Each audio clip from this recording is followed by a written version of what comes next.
سری لنکا نے جو ڈیفالٹ ہونے کے بعد جو تباہی دیکھی، میں نہیں چاہتا کہ پاکستان اس تباہ کن راستے سے گزرنے کا سوچے بھی،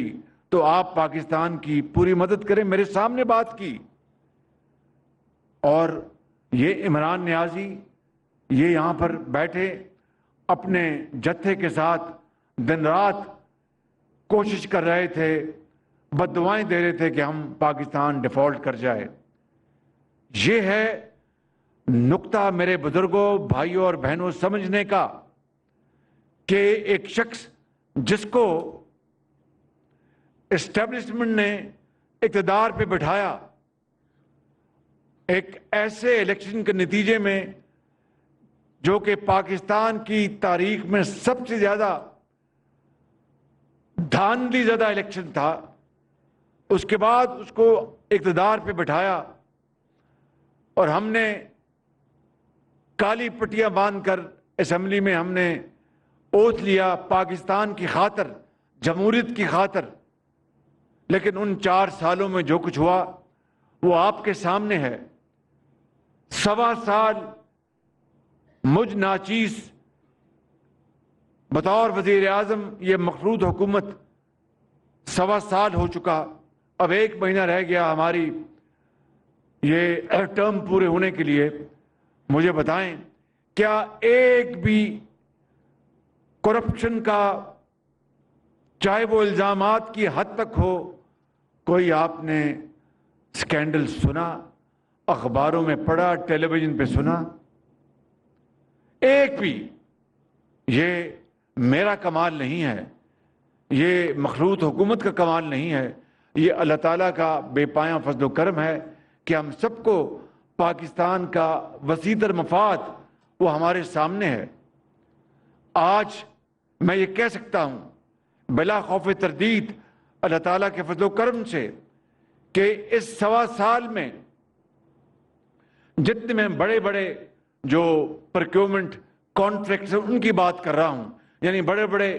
جو سودے کیے پاکستان کی حکومت نے، گندم خریدی اربوں ڈالر کی، کھاد خریدی اربوں ڈالر کی، اور دوسرے میں گنوا سکتا ہوں۔ آپ یقین کریں کہ اللہ تعالیٰ کے فضل و کرم سے خود نمائی میں جائے بغیر جو سب سے شفاف ترین بولی کے بعد جو سب سے کم بولی دینے والی کمپنی تھی، چاہے وہ گندم کی تھی یا کھاد کی تھی، میں نے اور میرے ساتھیوں نے کیبنٹ میں ہم نے مل کر اربوں روپے مزید کم کروائے، جو کہ قانون کے مطابق اس کی قطعاً کوئی گنجائش نہیں تھی۔ یہ کس لیے کروائے؟ یہ ایک تڑپ تھی پاکستان کے عوام کے لیے، یہ ان کا پیسہ ہے۔ ایک تو اس سال گندم نہیں ہوئی، انہوں نے گندم ایکسپورٹ کی، پھر امپورٹ کی، اور ایکسپورٹر امپورٹرز کی جیبیں بھر دی، غریب عوام تباہ ہو گئے مہنگائی کے ہاتھوں۔ چینی پہلے ایکسپورٹ کی، پھر امپورٹ کی، اربوں ڈالر اس کے اوپر ضائع کی، اور اپنا بڑے بڑے ٹھیکیداروں نے اپنی جیبیں بھر لیں۔ پھر روپیہ بھی جو ہے وہ ڈالر کے مقابلے میں اپنی قدر کھو رہا تھا، وہ ونڈ فال پروفٹ اس کے علاوہ تھا۔ مجھے بتائیں، اس طرح کا کوئی ایک بھی سکینڈل اس حکومت کے 1.25 سال میں آپ کے سامنے آیا؟ میں آپ کو ایک اور مثال دے کے یہ اپنا بات ختم کرتا ہوں، کیونکہ خود نمائی مقصد نہیں ہے، یہ بتانا مقصود ہے کہ جو عمران نیازی جو بڑے بڑے دعوے کرتا تھا اور پوری اپوزیشن کو دن رات چور اور ڈاکو کا منترا اس نے 4 سال چلایا، جس کو ٹیلی ویژن پر خوب گھمایا گیا، اخبارات میں گھمایا گیا، اور جگہوں پر بھی وہ گھومتا رہا یہ وہ منترا،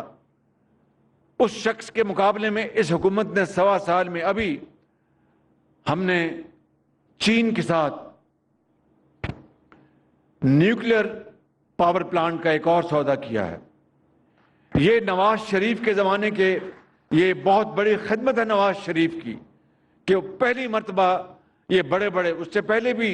چھوٹے پلانٹس لگے تھے آج سے 60 کی دہائی میں 70 کی دہائی میں، لیکن یہ بڑے پلانٹس چین کے ساتھ یہ نواز شریف کی حکومت کا الحمدللہ بہت بڑی کامیابی ہے۔